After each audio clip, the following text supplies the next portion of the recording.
Olá, olá, boa noite, sejam todas e todos bem-vindos. Hoje é 22 de janeiro de 2024 e está no ar mais uma edição do programa Outubro. Sou Fernanda Forgerini, editora do site, e hoje vamos comentar sobre a questão no CIJ, na Corte Nacional de Justiça. A África do Sul formalizou um documento que acusa Israel pelo genocídio cometido contra os palestinos e levou à Corte Internacional de Justiça, a CIJ, principal órgão judicial da Organização das Nações Unidas, sediada em Haia, na Holanda. O texto apresentado aí pela África do Sul começou a ser analisado em audiência nesta quinta-feira, dia 11 de janeiro, e pede que a Corte declare que o governo israelense violou a Convenção para a Prevenção e Repressão do Crime de Genocídio durante os ataques contra o grupo de resistência palestino do Hamas, ali na faixa de Gaza. No segundo dia de audiência na Corte de Haia, que aconteceu nesta sexta-feira, os representantes de Israel rejeitaram o processo instituído pela África do Sul e associaram a denúncia sul-africana como um panfleto e também uma situação distorcida. A Corte pode decidir que Israel cometeu genocídio? Os ataques podem acabar após essas sessões? E o apoio à petição sul-africana será o necessário? Para responder a essas e outras perguntas, Opera Mundi recebe hoje Fernando Horta, historiador pela Universidade Federal do Rio Grande do Sul, mestre e doutor em História das Relações Internacionais pela Universidade de Brasília, com pós-doutorado em Denver e hoje pesquisador do MCTI. Vanessa Martina, jornalista, mestre pelo Programa de Integração Latino-Americana, o ProHolanda USP, e editora da revista eletrônica Diálogos do Sul. Para fechar o nosso trio, Helenira Vilela, professora de matemática no Instituto Federal de Santa Catarina e coordenadora geral do SINACEF, Sindicato Nacional dos Servidores Federais da Educação Básica, Profissional e Tecnológica. Antes de eu começar aqui passar a nossa primeira rodada, creio que algumas pessoas estão sabendo do que aconteceu nessa virada de quinta para sexta-feira, envolvendo aqui Helenira Vilela. Foi utilizado uma parte do nosso último programa de 2023, no dia 22 de dezembro de 2023. Estava aqui na bancada eu, Helena, Vanessa e o Genuíno. Estávamos comentando sobre aí a questão de estar forte ou não à direita para 2024, quando foi retirado de contexto uma fala da Helenira falando sobre a ex-primeira-dama Michele Bolsonaro. Acho muito importante que vocês acessem www.operamundi.com.br, que tem ali uma entrevista com a Helenira que fizemos para ela também expor aí o que aconteceu, o que está sendo utilizado e como também a Helenira está sendo atacada por alas da extrema-direita. Helenira, antes de a gente fazer essa primeira rodada, queria te chamar aqui também para falar um pouco disso e também expor aí o que de fato aconteceu, o que está acontecendo agora, já que esses grupos, né, essa ala bolsonarista está te atacando nas redes sociais, Helenira. Está sem som. Helenira está mutada. Perdão. É o clássico, né? Está mutado. Boa noite a todos e a todas, aqui os companheiros e companheiras da bancada.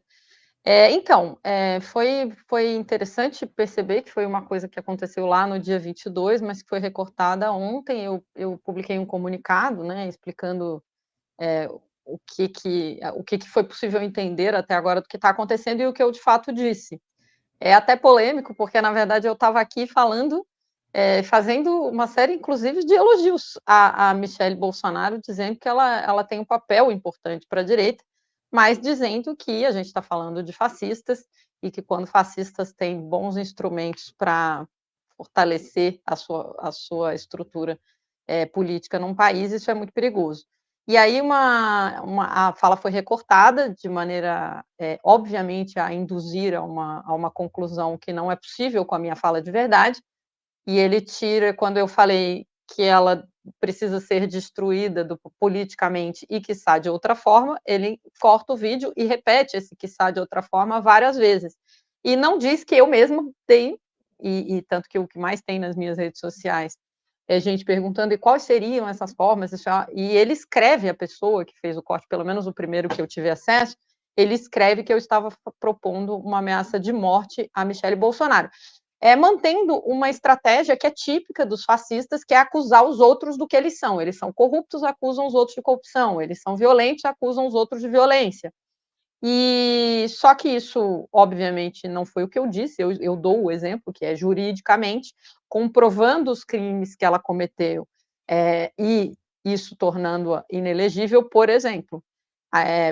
Então, isso foi tirado de contexto com uma intenção, eu entendo que isso está dentro de um processo maior de ataques a várias pessoas que têm algum nível de influência pela esquerda, aconteceu com a Cari Santos, com o Lázaro, com o Seja Subversivo, vários perfis, né, que conseguem colocar em xeque a ideologia, o falseamento que a direita faz, e também uma intenção de promover a Michelle, de colocar ela num lugar de vítima, tanto que uma das pessoas que foi escolhida na semana passada foi a Cari Santos, também foi uma postagem que se referia à ex-primeira-dama Michelle Bolsonaro. Então, a gente está respondendo, né?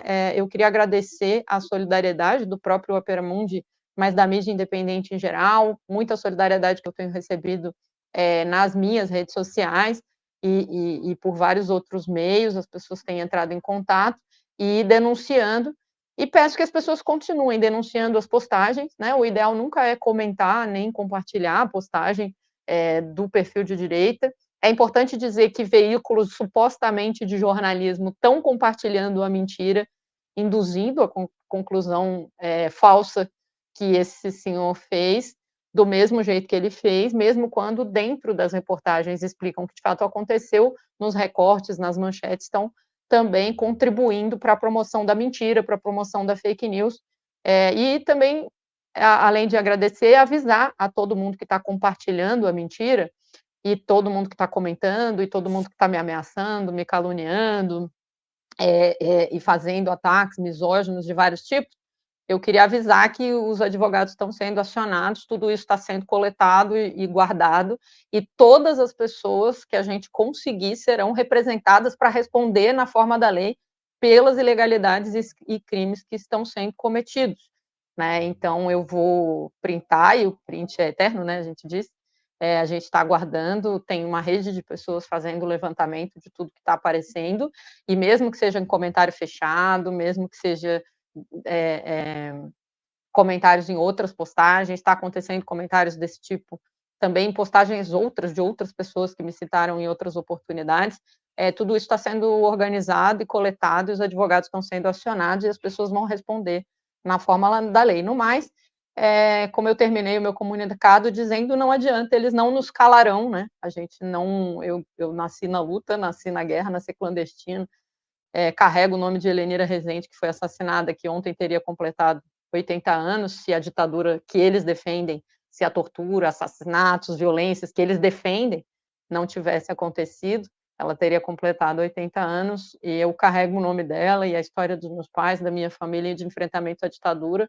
Aprendi a lutar muito cedo e vou seguir lutando, não serei calada por nenhum tipo de canalha, e que a responsabilização jurídica vai começar primeiro por quem é mais importante. Então, se a pessoa é um deputado, um senador, uma pessoa que tem autoridade, um veículo de supostamente jornalismo que está publicando essas mentiras, todos eles serão acionados juridicamente a responder pelas eventuais ilegalidades e crimes que tenham cometido, e por ter submetido aí a minha trajetória a uma tentativa de destruição, que é a única coisa que eles são profissionais em fazer, né?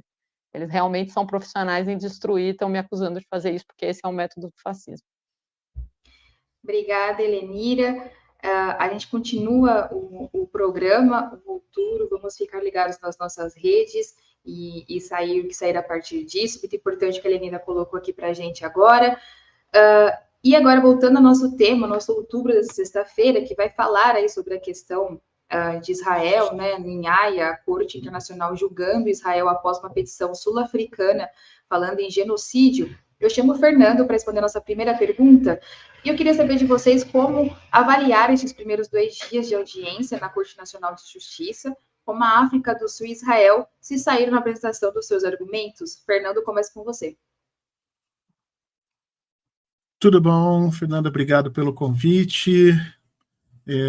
Agradecendo aqui estar com companheiras aqui, a Helenira e a Vanessa, muito obrigado, adoro vocês, bom sempre ouvi-las, me solidarizando aqui em pleno com tudo que a Helenira está passando. É um absurdo que a gente ainda tenha que conviver com este tipo de movimento, de manada nas redes sociais. A gente sabe que isso é tremendamente incapacitante, inclusive, para a própria vivência do ser humano. Eu sei o que a Helenira está passando, não deve ser pouco, não, e me solidarizo com ela, que a gente consiga criar mecanismos que esse assédio digital seja criminalizado o mais rápido possível, porque isso gera para eles benefícios políticos, views, dinheiro, e se a gente conseguir uma lei que criminalize o assédio digital, ou seja, que proíba que esse tipo de coisa seja monetizado, a gente diminui muito esse movimento de manada que sempre vai existir. Nós não temos como mudar isso, porque isso é uma característica do ser humano,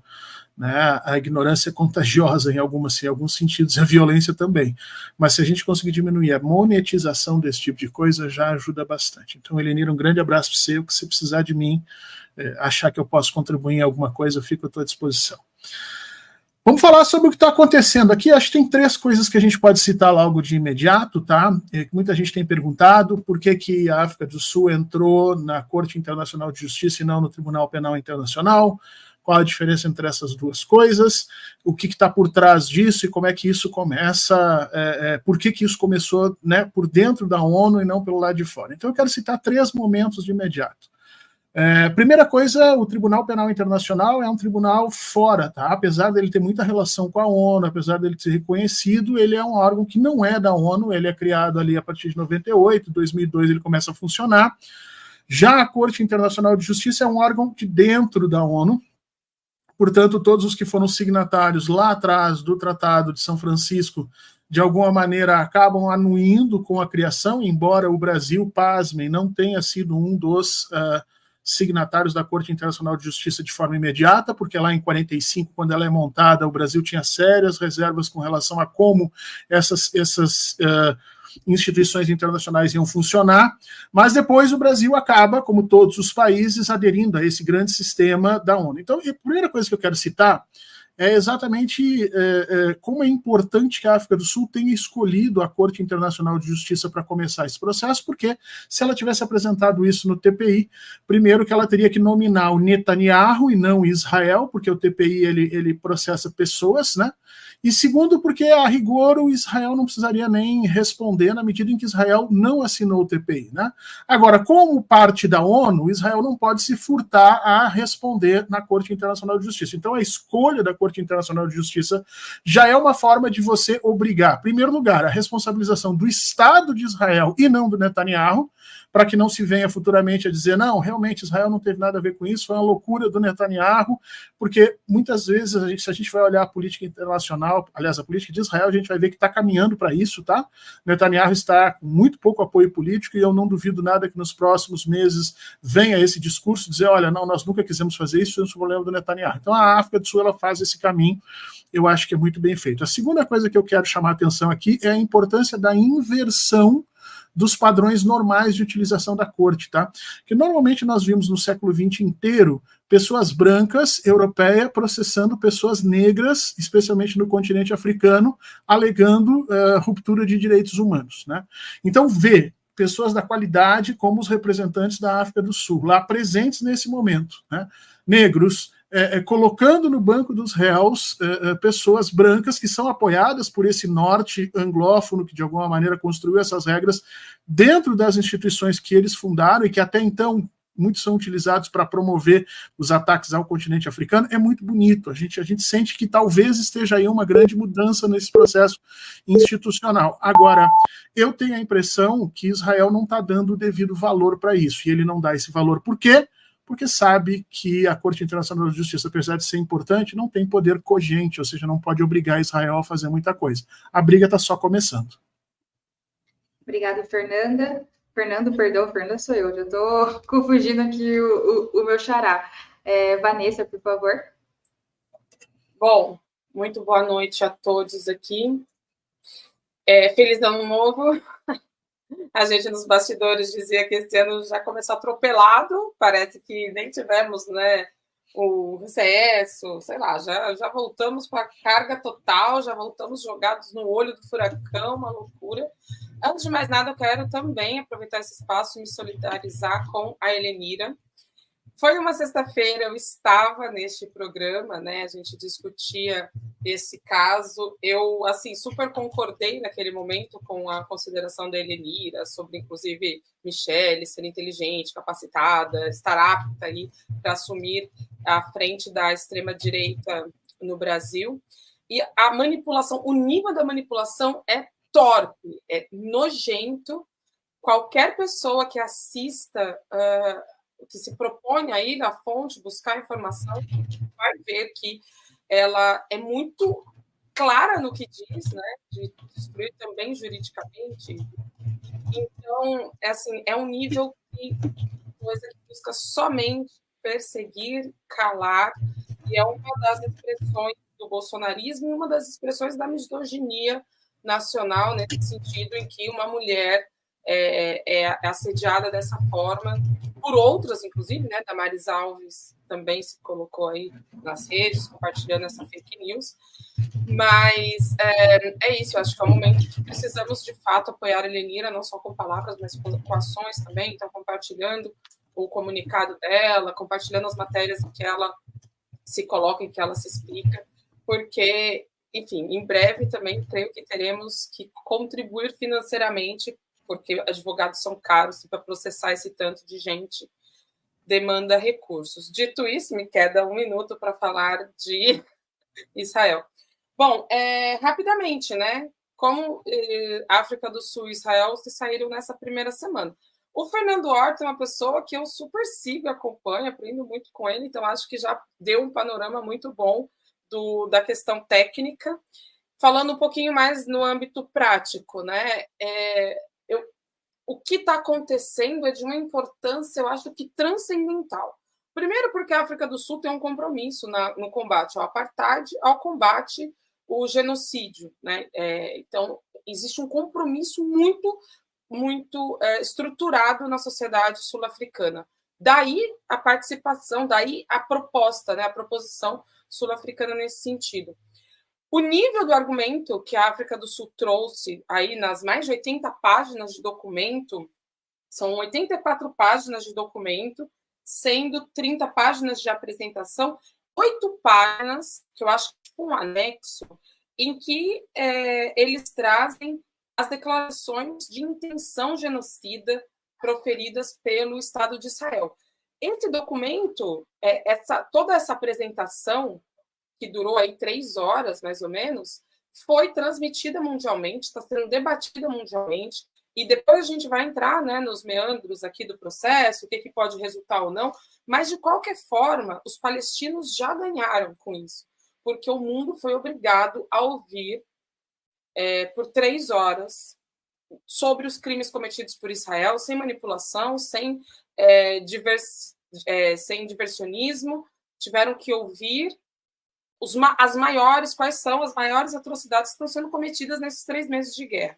Então, com relação aos argumentos de Israel, são pífios, porque tenta se colocar no lugar de vítima e dizer: quem está cometendo o genocídio é o Hamas, por uma ação que foi cometida em 7 de outubro, que teve um papel e um espaço completamente delimitado no espaço-tempo da história, e é impossível dizer que aquilo foi um genocídio, né? Por qualquer perspectiva que se olhe aquilo, as ações do Hamas não foram um genocídio, mas as ações do Estado de Israel sim o são. Então, o argumento de Israel é falho, é fraco e coloca uma opinião pública. Não vou dizer que é a favor da Palestina, porque isso seria muito, mas coloca a opinião pública também em uma posição desconfortável, porque agora é desconfortável defender Israel diante de tudo que foi exposto.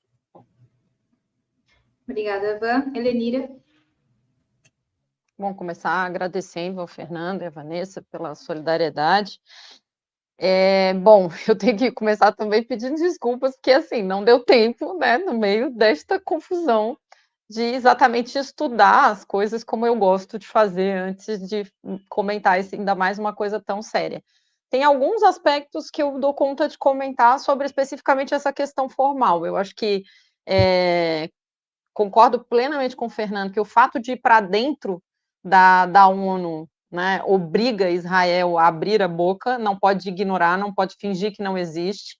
E o fato de que a África do Sul chega lá com, eu não fiz exatamente a conta, mas são muitos países, eu sei que é mais de uma dezena, não sei se passa de duas, apoiando a denúncia, então dando corpo, não é uma, entre muitas aspas, porque não seria em caso nenhum, mas uma briga entre a África do Sul e Israel e a disputa do conceito de apartheid entre uma sociedade que, por ter vivido um apartheid por muito tempo, e por a resposta a esse apartheid ter sido dada, vamos dizer assim, de dentro para fora, mas também muito fortemente de fora para dentro, então ter conseguido dar passos para diminuir muito o racismo e acabar, pelo menos formalmente, com o apartheid, a África do Sul está, digamos assim, internacionalmente validada para ser quem é mais ou menos como você dizendo assim, não, essa pessoa, a gente sabe que pelo que viveu, ela é capaz de reconhecer um apartheid, ela é capaz de reconhecer um indivíduo, só que não é uma pessoa,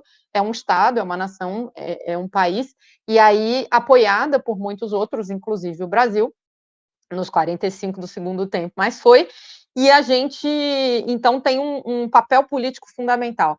O segundo elemento, eu vou aprofundar um pouquinho uma coisa que a Vanessa e o Fernando já citaram, que é um fato de praticamente a primeira vez que a gente tem cortes internacionais apresentando uma sociedade africana, onde os representantes são negros, denunciando um país branco, onde os representantes são brancos. O que a gente tem historicamente eram sempre denúncias de autoritarismo, de ditadura, de tentativa de genocídio, por lideranças de países que tinham sido colonizados e que tinham, em alguns casos, realmente dirigentes muito autoritários, em outros casos eram denúncias que cabiam, né, que eram positivas para o Ocidente, para tentar enfraquecer, mas você nunca tinha uma clara imposição de uma postura, vamos dizer assim, do sul global contra o norte global, sendo um pouco grosseira na representação.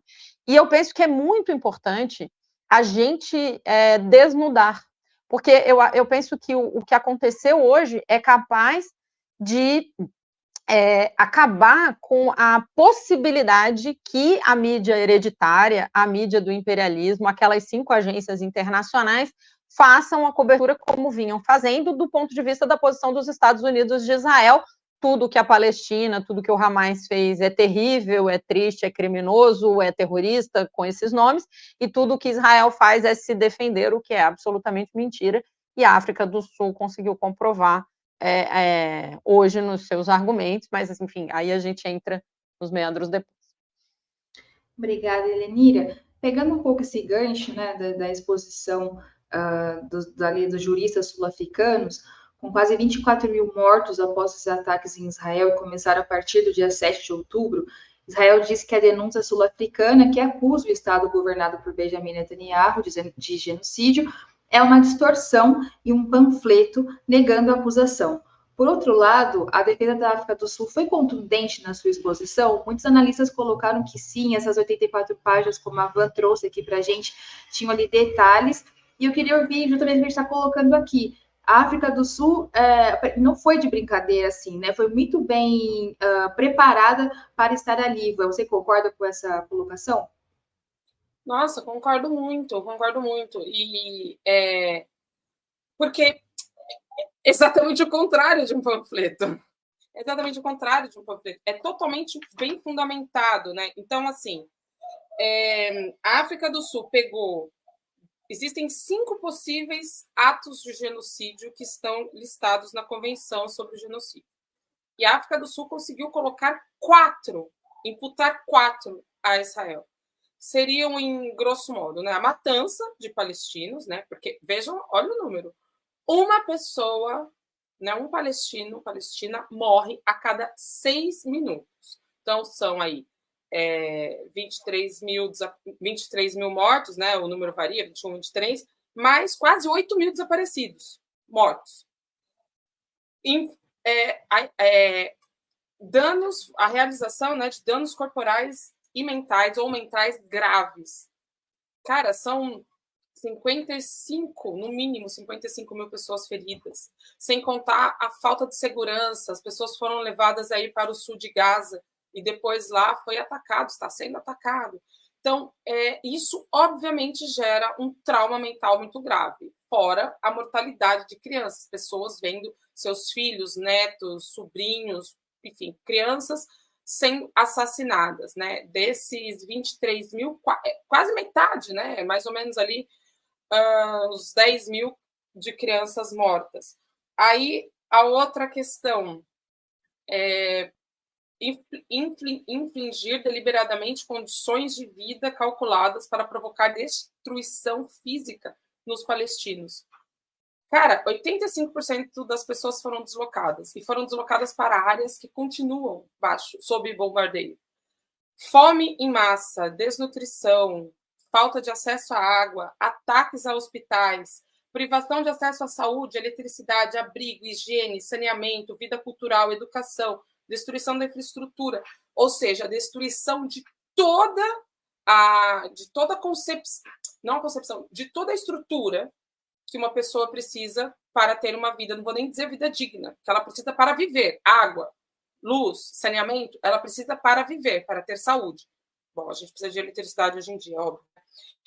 E, por fim, a posição de medidas para prevenir ou impedir o nascimento de palestinos. A gente tem visto violência a maternidades, né? Então, ações contra maternidades, violência contra crianças, que eu já mencionei aqui, crianças assassinadas, bebês e recém-nascidos que também, e fora as mulheres, né?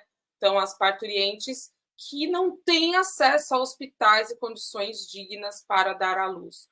Esses são os argumentos de África do Sul para considerar que Israel está cometendo um genocídio na Palestina. Ou seja, de 5 argumentos possíveis, a África do Sul apresentou 4, com provas, com argumentos, com fatos. Então, muito capazes, muito bem feito, e uma lição, obviamente, uma lição para o mundo, mas uma lição também para o Sul global, porque creio que, aí eu encerro, a África do Sul tomou uma atitude louvável e outros países poderiam ter feito, poderiam ter endossado e não endossaram. Então, também fica aí o exemplo para o mundo. Obrigada, Van. Helenira? Está mutada, Helenira. Não estamos te ouvindo. Hoje eu estou desligada com o microfone. Desculpem. Uma coisa que eu acho que é importante é que o argumento de Israel, já que a Van já falou tão bem sobre os argumentos da África do Sul, ele é um argumento que continua tentando usar uma máquina de propaganda que foi muito eficiente sobre uma violência que, de fato, foi cometida em algum momento da história, que é o Holocausto, enfim, o nazismo, contra os judeus, mas que sempre também foi dado um peso maior aos judeus do que de fato existia, no sentido de que existiam outras populações, né? Muitos russos foram assassinados, ciganos foram perseguidos, os primeiros perseguidos eram os comunistas. Então a gente tem pessoas com deficiência, as pessoas com deficiência foram brutalmente perseguidas pelo nazismo, e existiu uma máquina de propaganda que localiza como se as únicas vítimas do nazismo fossem justamente os judeus, que são, de fato, foram, né, uma vítima, e é lamentável que tenham sido. Mas o fato objetivo é que Israel hoje quer pegar como um salvo-conduto de se um dia eu fui vítima, eu posso vitimar os outros, ou em nome da suposta defesa contra uma suposta equiparação entre o que aconteceu no dia 7 de outubro com esses ataques históricos, como se eles tivessem algum vínculo com os ataques históricos que o povo judeu sofreu, existisse alguma possibilidade de aquela resposta do Hamas ter relação com esses ataques históricos, e de fato não são. A gente está falando, objetivamente, de uma guerra que acontece há mais de 70 anos, em que essas condições, por exemplo, que a África do Sul citou e que a Vanessa citou, algumas delas estão presentes há muito tempo, há décadas, às vezes, desde o início. A invasão de terras, a questão do epistemicídio, né, de você tentar impedir aquele povo de exercer a sua religiosidade, de circular no seu próprio país, de comer as suas próprias comidas, de se vestir de acordo com seus costumes tradicionais. Então, algumas dessas coisas estavam acontecendo sempre, e a partir de uma resposta pontual, que a gente pode discutir se é legítimo ou não, a gente vê uma resposta que é absolutamente desproporcional. Um outro aspecto que eu acho que é muito importante é a questão de que o genocídio está associado a uma desumanização dos palestinos. E a gente percebe, e aí quando eles citam as falas do Netanyahu, mas não só ela, de várias lideranças do Estado de Israel, a gente percebe que isso é uma política sistemática que acontecia antes e que se aprofunda depois e que ganha o caráter de terrorista. Mas aí a gente vai perceber, por exemplo, que acontecem bombardeios na Cisjordânia, que não tem Hamas, né? E aí, como assim? Não é um genocídio aos palestinos, se vocês dizem que estão enfrentando um suposto grupo terrorista, e esse suposto grupo terrorista todo mundo sabe que não existe lá, quando assassinam pessoas fora, inclusive, do país, como pessoas do Hezbollah. Então, a gente percebe que eles estão tentando usar uma velha tática de autovitimização e de conseguir internacionalmente um salvo-conduto para, se eu fui vítima naquele momento da história, então eu posso vitimar quem eu quiser em nome da minha defesa com a mesma, ou talvez até mais, dependendo do ponto de vista que você olha, brutalidade. Mas é um argumento que não se sustenta em pé, e é um argumento que hoje ele passa a estar muito mais disseminado de uma maneira muito mais consistente a partir do momento em que a gente teve essa discussão acontecendo no mundo inteiro, quase com transmissão simultânea e com todas as agências sendo obrigadas a falar sobre isso. Obrigada, Lenira. Fernando, fecho com vocês. Então, gente, a situação da África do Sul é uma situação muito complicada, e vou explicar por quê. Tá? Nós vivemos num período de desinformação, e a primeira coisa que a justiça precisa, e aqui eu falo justiça no sentido mais amplo da palavra, né? Se a gente pegar uma correlação com justiça de dentro dos países, a primeira coisa que ela precisa fazer é conseguir um certo consenso sobre os fatos que estão sendo imputados para A e B. Então, por isso que o juiz, quando começa um processo, ele pede lá, né, os advogados fazem uma petição inicial, há toda uma discussão se aquilo está narrando fatos ou interpretações. No cenário internacional, nós não temos essa posição de justiça central. Então, um dos grandes problemas é como convencer, como conseguir consenso dentro daqueles que estão ali participando do processo da ONU sobre os atos que estão sendo imputados a um país X ou Y, no caso aqui, como os atos que estão sendo imputados a Israel. A tática de Israel, desde sempre, foi negar acesso, tanto da ONU quanto de organismos internacionais diversos, às informações que ocorrem dentro dos seus territórios. Não é a primeira vez, não vai ser a última, que Israel proíbe, por exemplo, observadores da ONU de irem verificar como é que está os campos de refugiados, se realmente o povo palestino tem água ou não, acesso às pessoas que estão presas. Israel sempre trabalhou para não permitir essas informações contra ele. Então, o trabalho da África do Sul ele é ainda mais difícil, porque o primeiro ponto que ela precisou fazer era reunir essa quantidade brutal de informação e desinformação que vai sendo produzido desde o dia 8, desde o dia 7 de outubro, o dia 8 de outubro, quando as coisas realmente começaram a escalar, e chegar a um denominador comum. E é nesse sentido que eu acho que o primeiro trabalho da África do Sul é um trabalho político. Porque a gente tem que lembrar disso, é sedimentar os dados que estão sendo apresentados e que de pronto foram negados e manipulados e reorganizados por Israel o tempo todo. Vamos lembrar que o Haaretz, que é o principal jornal de Israel, faz um trabalho monstruoso de checagem e desarmou basicamente aquelas mentiras iniciais que o próprio Netanyahu tinha criado, de não sei quantas mulheres estupradas, não sei quantas crianças sem cabeça que tinham sido achadas, para vocês terem uma noção do nível de desinformação, tá? Então, a primeira vitória da África do Sul foi conseguir colocar essas coisas todas dentro do plano do aceitável, e dentro do plano do aceitável criar um consenso inicial sobre o qual Israel tem que começar a discutir. E Israel falhou, no meu entendimento, em dizer que essas coisas não estavam acontecendo, como ele sempre fez ao longo dos últimos 70 anos, como a Helenira comentou, é um conflito, é um processo de violência de Israel sobre Gaza que tem muito mais tempo do que a gente imagina.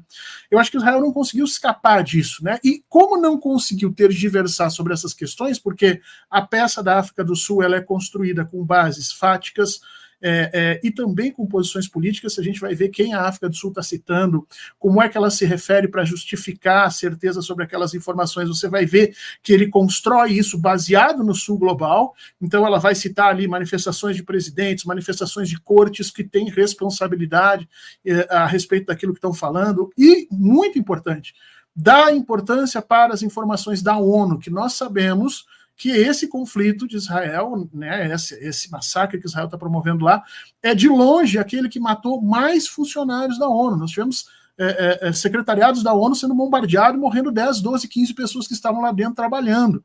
Então a primeira vitória da África do Sul foi sedimentar isso. Eu acho que, do ponto de vista da exigência jurídica, eu tenho algumas questões a colocar no argumento geral, mas essa era uma questão menor para o que foi apresentado. O principal problema é como construir consenso sobre as acusações. Foi muito precisa e conseguiu estabelecer um chão sobre o qual Israel agora vai ter que discutir. E ele já começou se enrolando. Eu acho que o argumento de Israel já começou tentando desqualificar a denúncia, não pela denúncia nos seus termos, mas a partir dessa ideia de manipulação, como se tudo se resolvesse, como se a vida dos palestinos pudesse ser discutida, né, como se fosse uma grande teoria da conspiração contra Israel, e acho que nesse sentido Israel derrapou. Acho que a África leva vantagem nesse momento. Aliás, o mundo leva vantagem nesse momento, porque é importante não só colocar esses dados ali, como oferecer uma denúncia e fazer com que as pessoas sejam obrigadas a se manifestar sobre algo palpável, sem ficar caindo nessas armadilhas de informação e desinformação. Perfeito, Fernando. Eu abro essa terceira pergunta o seguinte, o Fernando até comentou um pouco na primeira exposição dele, é possível haver uma decisão aplicável antes da sentença definitiva? Vamos colocar um exemplo, antes de definir se Israel violou ou não a Convenção contra o Genocídio, a Corte Nacional de Justiça ela pode obrigar Israel, né, as Forças de Defesa de Israel, a acatar um cessar-fogo em Gaza, como, aliás, foi solicitado pela África do Sul na quinta-feira. Se isso ocorrer, será o suficiente para que o país acabe com os ataques? E nessa rodada eu começo com a Helenira. Sendo muitíssimo sincera, tecnicamente não sei. Mas do ponto de vista geral, o que eu penso é o seguinte, esta corte e a ONU como entidade e a corte em geral não tem conseguido impor atitude nenhuma a Estado nenhum, vamos ser sinceros, né? Todas as decisões que a gente tem, inclusive no âmbito dessa corte, elas têm muito mais peso político do que qualquer outra coisa. Muito mais peso nesse sentido que o Fernando levantou, de criar um consenso internacional de que temos um problema que não pode ser ignorado, do que propriamente uma decisão efetiva, e aí se ela seria, se uma decisão parcial seria efetiva para isso, ela é muito efetiva no sentido de dar peso político e peso nas relações internacionais para que todos os países realmente passem a fazer uma pressão eficaz sobre Israel. Então, não vejo como uma decisão, seja lá de que nível for, essa parcial ou mesmo a definitiva, realmente possa se fazer cumprir. Porque você não tem uma sanção prevista imediatamente, você, ainda que tenha, você não tem mecanismos eficazes de fazer cumprir, né? Mesmo que você diga, né, Israel está condenado. Tá bom, está condenado por genocídio. Mas, e aí, né? Porque todas as decisões que foram vetadas, os encaminhamentos da Assembleia que não tem peso, as decisões de Comissão de Segurança que foram vetadas, não vejo de maneira nenhuma elas sendo autoaplicáveis, assim, imediatamente encaminhadas, mas elas criam, nesse sentido de criar um consenso internacional, uma mobilização internacional para uma desautorização coletiva. E aí é importante dizer que, por exemplo, quando você também consegue fazer o próprio debate em si, e se vier a decisão, a decisão que vier, você consegue saltar num nível em que uma sociedade que estava assassinando jornalistas sistematicamente, né? Matou aí mais de uma centena de jornalistas, onde você tem tentado criar fake news desse nível da decapitação de bebês.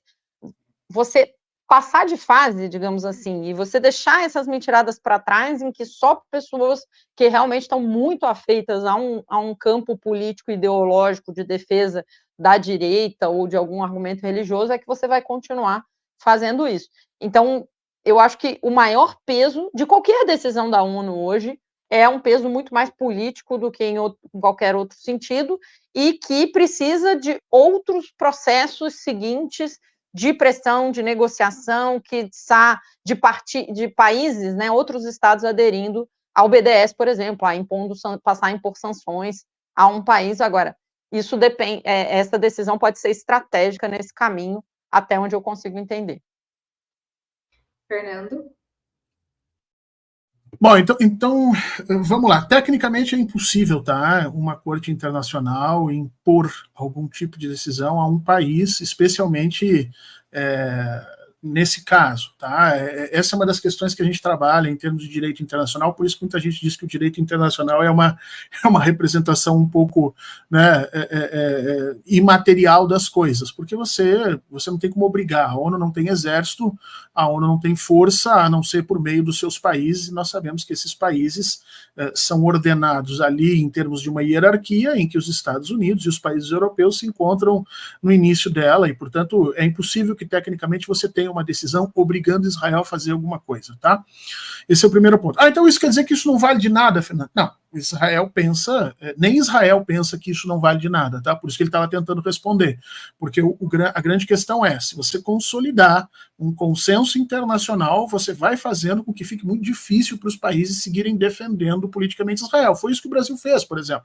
Quando o Brasil estava na presidência do Conselho de Segurança da ONU, o Brasil fez uma série de movimentações para que os Estados Unidos tivessem como última solução vetar a resolução que estava aprovada. E se você for ver, o veto foi norte-americano direto, nem a Inglaterra não acompanhou o veto. A Inglaterra se colocou neutra naquela situação. Então você vai pressionando os países e pressionando especificamente as instituições internacionais a verem o que está acontecendo.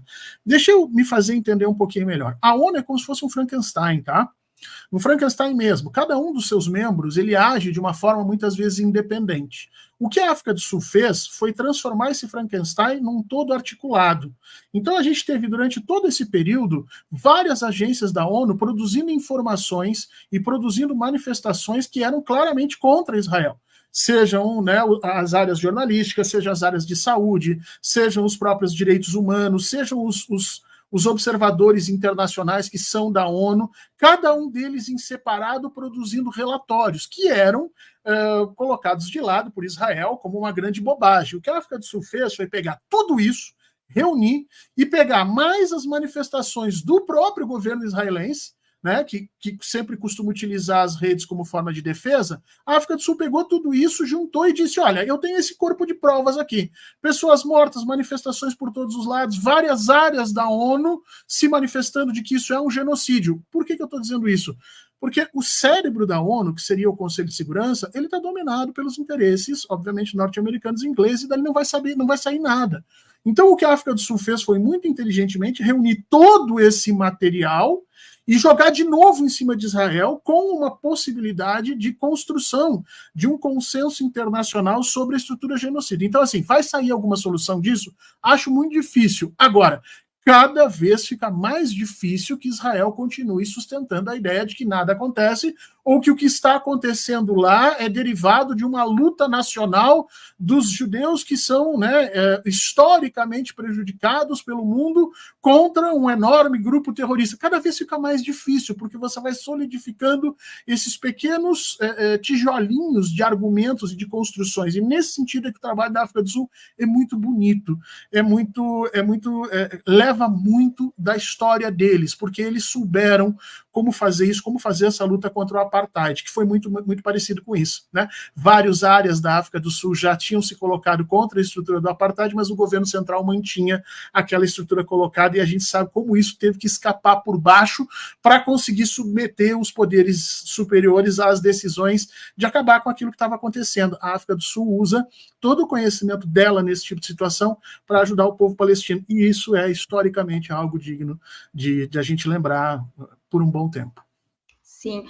Só antes de passar para a Van, Fernando, eu só queria, que acho que é até interessante também para o nosso público saber, essa decisão definitiva, ela também demora para acontecer, né? Não é agora, é coisa de anos que a gente pode saber um resultado, né?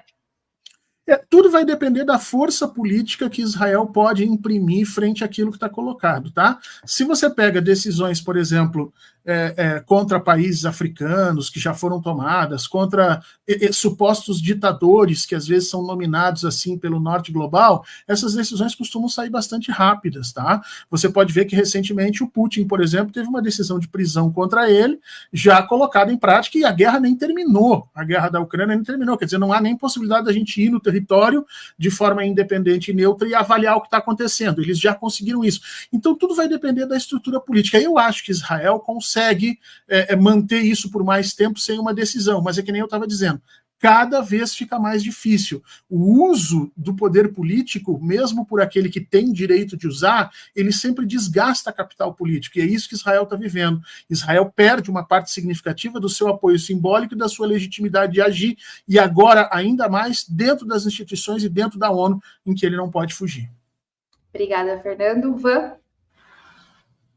Bom, eu vou trazer aqui um argumento e já coloco aí também que o Fernando, que é o grande especialista no tema, se ele discordar, ele pode me interromper. Mas a questão é, digamos, né, o que está no fundo dessa pergunta. Tá, e aí? Vai ter ou não a condenação e o que Israel vai fazer com isso? A África do Sul, do que eu estou entendendo aqui do processo, ela, quando ela faz essa petição na CIG, ela busca medidas como remédio. Entre essas medidas, o cessar-fogo. Então, me parece que funciona da seguinte forma. Eles estão agora avaliando, mas o parecer vai sair lá daqui a anos, essa coisa que o Fernando já falou. Porém, o tribunal, diante de qualquer suposta possível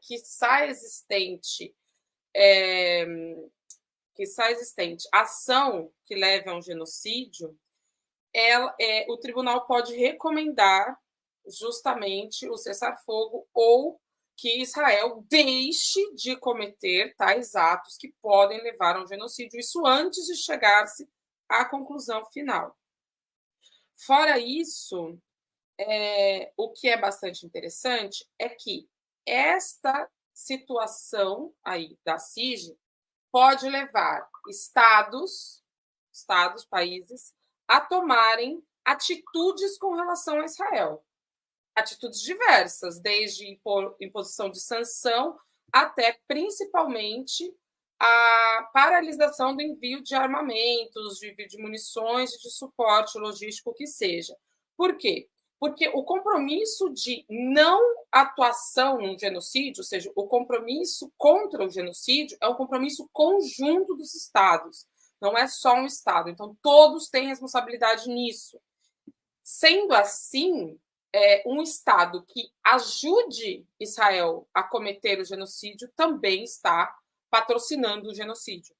Por isso, os Estados podem tomar atitudes e, inclusive, podem recorrer ao TPI contra o Netanyahu ou contra outros agentes israelenses, fora as próprias sanções internas que os países podem impor a esses personagens. Isso é bastante interessante. Então, é uma atitude que pode ser realizada. Mas o que me parece mais interessante é, de fato, que... E aí, enfim, o Fernando, eu gostaria que até que ele me colocasse, que o argumento que eu encontrei aqui é o seguinte: se a CIG recomendar que Israel deixe de tomar essas medidas que estão supostamente, quiçá, talvez, possivelmente, promovendo um genocídio, Israel tem que acatar, porque faz parte, justamente, porque assinou esse protocolo. Então, como é um dever dos Estados prevenir o suicídio, e seria mais ou menos isso.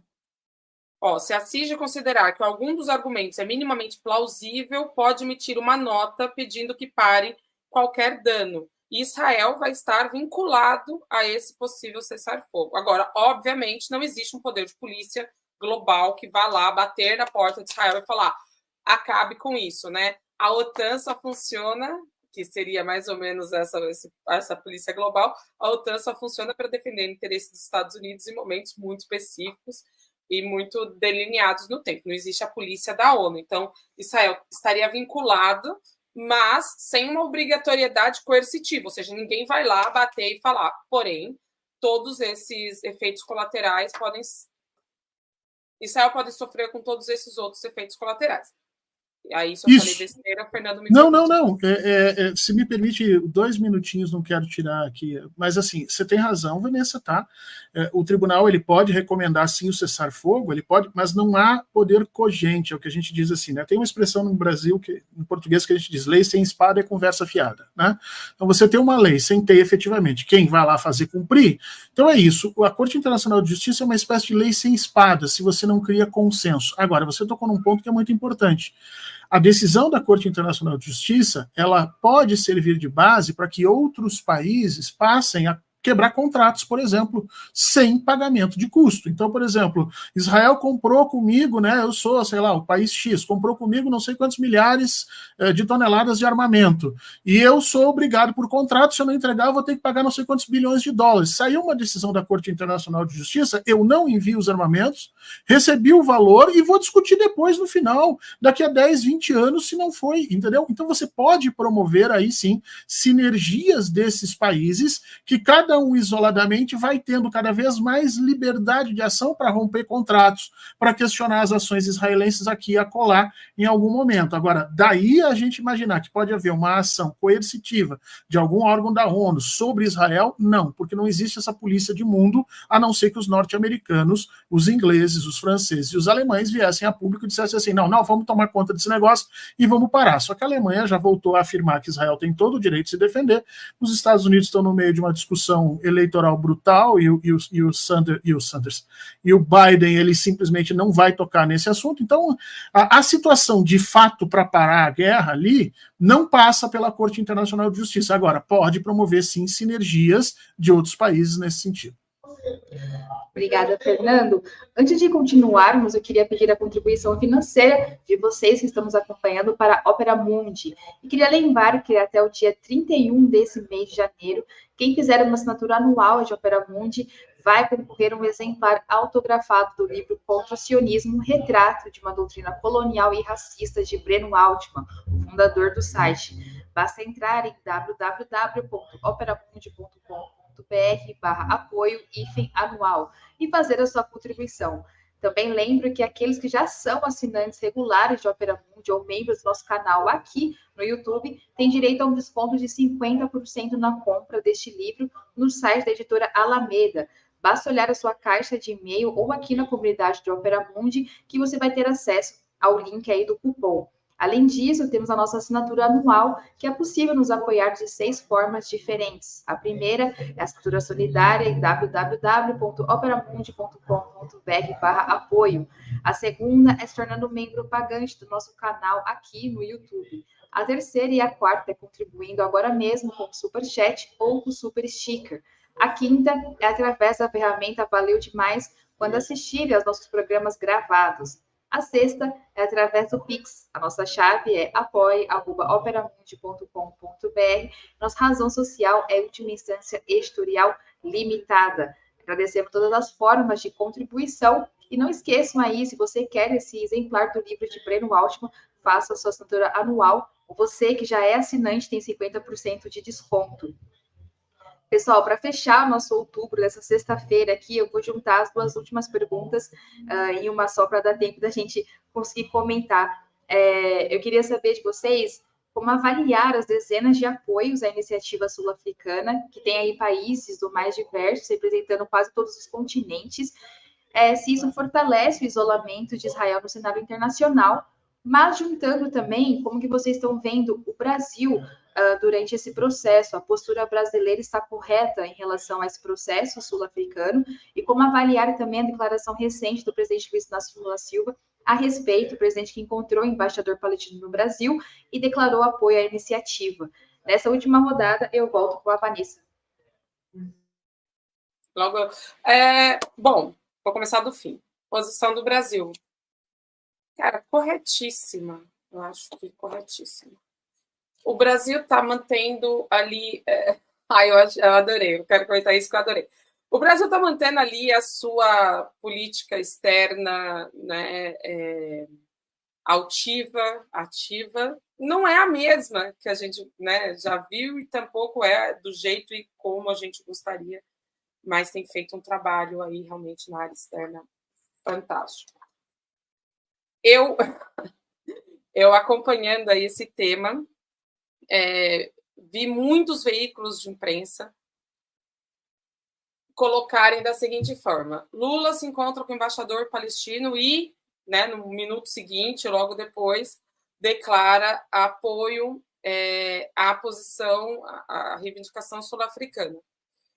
E aí, imediatamente depois do comentário, supostamente para trazer um outro lado, esses veículos falam que o embaixador de Israel criticou, olha, gente, o nível que a gente está, que o embaixador de Israel criticou a postura brasileira, porque diz que não é condizente com a posição que o Brasil sempre tentou manter de neutralidade, de imparcialidade, de não entrar nos conflitos. What the fuck? Como assim? Como assim? É um nível de tentativa de ingerência, é um nível de coerção que Israel coloca sobre os outros países que é absurdo. Como que o embaixador dentro de um país vem dizer qual que é a linha que o governo tem que adotar, né? Isso é totalmente antidiplomático, uma coisa assim. Eu achei agressivo. Eu achei bem agressivo. Então, Lula está correto, a minha visão é essa, Lula está correto, fez bem, acho que o momento em que ele decidiu externar essa posição foi, enfim, um momento acertado, porque deu mais visibilidade à demanda sul-africana, ajudou a pautar o debate. Se tivesse falado antes, ia apanhar muito mais e por mais tempo. Com relação aos países que declararam apoio, também é muito importante, né? Eu não tenho a lista completa aí de todos os países, mas nós temos sul-americanos, o Brasil, a Bolívia, nós temos aí Malásia, temos Turquia, temos Jordânia como exemplos desses países. É muito pouco ainda, me parece também que agora essa exposição, o brilhantismo sul-africano em fazer essa defesa, em fazer essa exposição, pode trazer outras adesões. Essas adesões, elas podem, durante todo o processo, serem somadas. Então, outros países podem se somar aí em qualquer momento, mais para frente, ou, enfim, no decorrer do processo, em qualquer momento podem somar. Parece que o Canadá e a França, apesar de não terem declarado exatamente apoio à posição, à questão, né, trazida pela África do Sul, eles se colocaram a favor da decisão da CIG. Então, o que for decidido ali, o que definirem e tal, eles meio que vão acatar. O que é importante para não fazer como os Estados Unidos, que, cara, é isso, né? Quando a gente analisa esse cenário, é tão absurdo que um país consiga impedir a adoção, né, de uma resolução do Conselho de Segurança da ONU por um cessar-fogo, por exemplo, porque os Estados Unidos sistematicamente bloqueiam essa decisão no Conselho de Segurança. Agora, essa postura que Canadá e França não adotam, do tipo, se o tribunal, se a corte decidir que sim, é genocídio, a gente vai, então, acatar. Fraco ainda, mas é isso, assim, Israel tem muito peso, tem um peso político muito grande globalmente, tem uma capacidade de articulação midiática impressionante, pauta o debate, consegue convencer corações e mentes, porque tem toda uma estrutura, né? Tem toda a indústria de mídia nas suas mãos. Podemos ver o que é Hollywood, sem contar que financia, né, também, em grande medida, o próprio governo dos Estados Unidos. Então, uma mão lava a outra ali nesse caso, né? Israel ajuda os Estados Unidos financeiramente, os Estados Unidos ajudam Israel politicamente. Enfim, então, seria esse meu pitaco sobre esse tema. Obrigada, Van. Helenira? Essa coisa da máquina de propaganda, inclusive, queria começar também nessa resposta, né, me solidarizando com o Opera Mundi e com o Breno Altman. Fiz isso naquele dia 22. e continuo fazendo, porque eles fazem um trabalho muito eficiente de perseguição de quem tenta mostrar a verdade, e esse é um processo sistemático que tem bastante gente da chamada esquerda que faz parte dele, e que é muito problemático. Sobre a posição dos países, ainda é muito do sul global e dos países árabes que a gente tem a adesão, mas eu acho que o número é significativo. E como eu disse no início, a questão toda é a gente chegar no ponto de ter, igual a gente teve aquela vez, sei lá, o Michael Jackson cantando com um monte de cantores uma música contra a fome, né, e contra o apartheid. Então, quando você chega a criar esse consenso político que alcança outras instâncias do funcionamento da vida humana, então a gente já teve uma manifestação do Papa, até que isso cria uma situação insustentável que ou eles mudam ou eles saem da chamada comunidade internacional, que até o momento continua muito leniente. Sobre a posição do Brasil, eu tive até embates com o Genuíno num café fórum, defendendo a posição do Genuíno e a posição do Brasil, o Genuíno criticando mais contundentemente, e hoje eu já não tenho mais a mesma posição. Eu acho que estava correto num certo início do processo, né, fazer essa construção, enquanto estava na presidência do comitê, ficar, né, mais aparentemente neutro, tentar cavar uma situação em que os Estados Unidos ficassem isolados, isso foi funcionando, a gente conseguiu, acho que foi importantíssimo, chamei de 45 do segundo tempo, mas acho que foi importantíssimo o Brasil assinar junto à denúncia da África do Sul, a partir dessa declaração do Lula, mas agora eu acho que já está mais do que na hora da gente começar a dar os próximos passos, tanto no sentido da denúncia, e aí eu preciso lembrar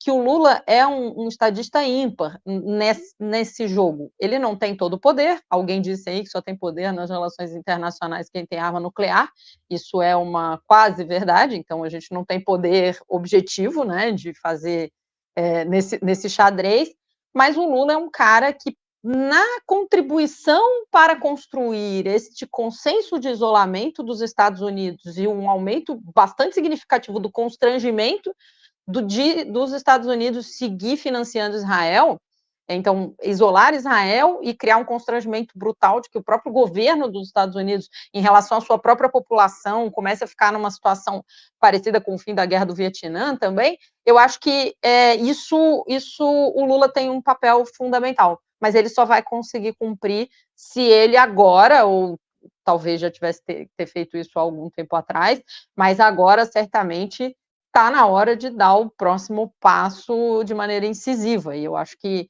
isso não está simples de acontecer, a gente tem uma série de problemas internos, tem essa pressão, né, que hoje eu tive a infelicidade de experimentar na carne, o Lula experimenta 24 horas por dia, 7 dias por semana há 40 anos, e quando presidente ela é muito maior, porque a gente sabe que esta comunidade sionista no Brasil tem poder político, tem poder econômico, tem poder midiático, mas a gente agora tem elementos, e talvez já teria há algum tempo atrás, para dar os próximos passos. Obrigada, Helenira. Meu xará Fernando, fecho com você. Então, eu tenho uma postura um pouco diferente, tá?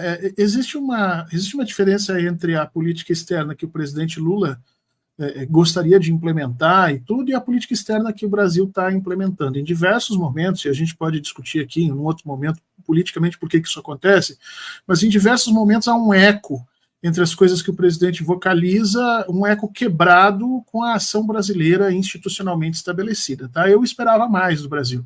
Eu esperava que o Brasil tivesse o papel que a África do Sul teve, ou seja, que levantasse e unisse o Sul global em cima dessa pressão que fica muito claramente ali colocada hoje, a partir do que a África do Sul vem trazendo. Eu esperava que o Brasil atuasse nesse sentido, né?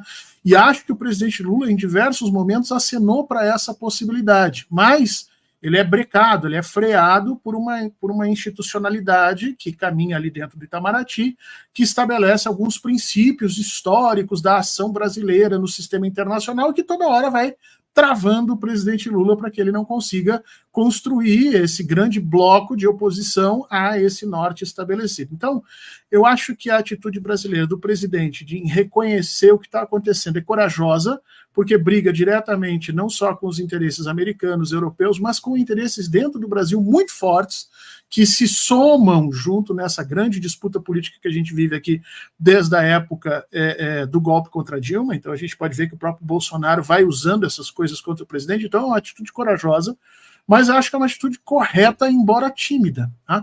Eu imaginaria que o Brasil tivesse tomado essa dianteira num primeiro momento, que tivesse acionado isso e usasse o grande apoio, o grande apelo que o presidente Lula tem internacionalmente para juntar esse sul global, no sentido de se somar, muitas vezes, às manifestações do próprio secretário da ONU, que o Guterres já teve lá várias vezes, tentou entrar para verificar o que estava acontecendo. Eu até brinquei algum tempo atrás, num outro programa que eu participei, que eu disse, olha, eu esperava que o presidente Lula pegasse o Guterres pela mão, mais o Bono Vox, mais não sei quem, entendeu? E fosse lá entrar em Rafa. Nós estamos aqui tentando entrar, agora bloqueia, nos mata, faz alguma coisa, entendeu? Claro que eu estou dando uma atitude um tanto quanto esdrúxula, porque você também não pode se expor dessa maneira, mas a minha posição era que o Brasil tinha que entrar nisso um pouco mais de frente. Agora, existem certos cânones, certas questões que a política externa brasileira, aí, o Itamaraty, o pessoal que trabalha na diplomacia, é muito cioso nessas coisas e contém muito o presidente Lula. Há um tempo atrás a gente falava na chamada diplomacia presidencial, né? O presidente tomando as decisões diplomáticas como se não fosse legalmente a função do presidente tomar decisões diplomáticas. Mas o Itamaraty criou essa perspectiva da diplomacia presidencial.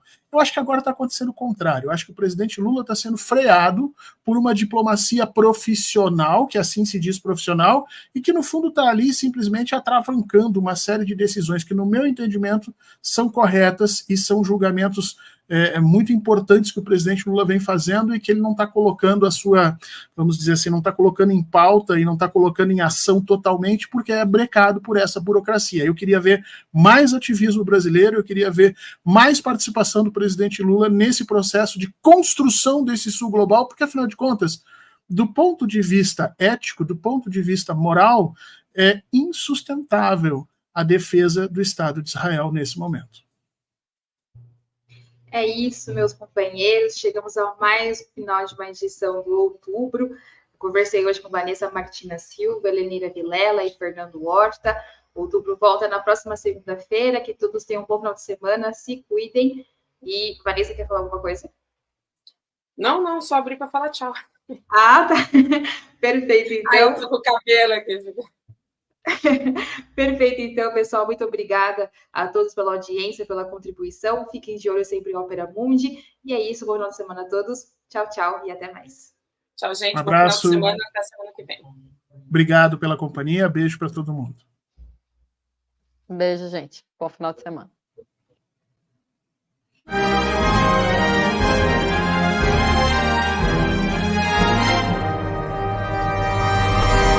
Ajude a financiar este canal, seja membro. Mande um Pix para canalfernandohorta@gmail.com.